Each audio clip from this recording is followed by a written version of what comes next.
আজকে আমার জন্মদিন। এতগুলো বছরে এর থেকে স্পেশাল জন্মদিন আমার কাছে আর কখনোই আসেনি। তার কারণ হচ্ছে আমার মাম্মা। আমার মাম্মাকে নিয়ে এটা আমার ফার্স্ট বার্থডে, তার জন্য খুবই স্পেশাল আমার কাছে। ওকে ঘিরে যে কোনো জিনিসই আমার কাছে এখন খুবই স্পেশাল হয়ে ওঠে, কারণ ও আমার সাথে থাকে। ওকে নিয়ে একসাথে আমি যখন কেকটা কাটছিলাম, আমার আনন্দের সীমা ছিল না। তার কারণ আগের বছর যখন আমি কেক কাটছিলাম তখন মাম্মা আমার পেটুর মধ্যে ছিল। তখন মনে মনে ভাবছিলাম যে আমার ছেলে বা মেয়ে যাই হোক না কেন, তাকে নিয়ে আমি সামনের বছর একসাথে কেক কাটবো। সেই ইচ্ছেটাই আমার পূর্ণ হয়ে রাত 12টার সময় আমাকে আমার হাজবেন্ড কেক এনে সারপ্রাইজ দিয়েছিল। এবার যেহেতু বাড়িতে ছিলাম, বাড়ির সবার সাথেই রাত 12টার সময় আমার জন্মদিনটা সুন্দর করে সেলিব্রেট করা হয়েছিল। তার সাথে আমার মাম্মাও কিন্তু আমাকে কেক খাইয়ে দিয়েছিল। পরের দিন আমার মা আমার জন্য অনেক রকমের আইটেম রান্না করেছিল। বিয়ের পর এটা আমার প্রথম বার্থডে যেটা আমার বাড়িতে কাটানো হচ্ছে। মা আজকে লাঞ্চে বানিয়েছিল ভাত, 5 রকম ভাজা, মাটন,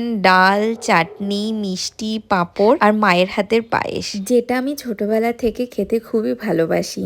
আর এই হচ্ছে আজকে আমার বার্থডে লাঞ্চের থালি, যেটা দেখে আমি আর লোভ সামলাতে পারছিলাম না যে কতক্ষণে খাবো, কারণ সমস্ত খাবারই আমার খুবই প্রিয়। তারপরে আবারও আমি মাম্মার সাথে বসে আর একটা কেক কেটে নিলাম। তো এইভাবেই কেটেছিল আমার জন্মদিনটা। কেমন লাগলো অবশ্যই জানিও।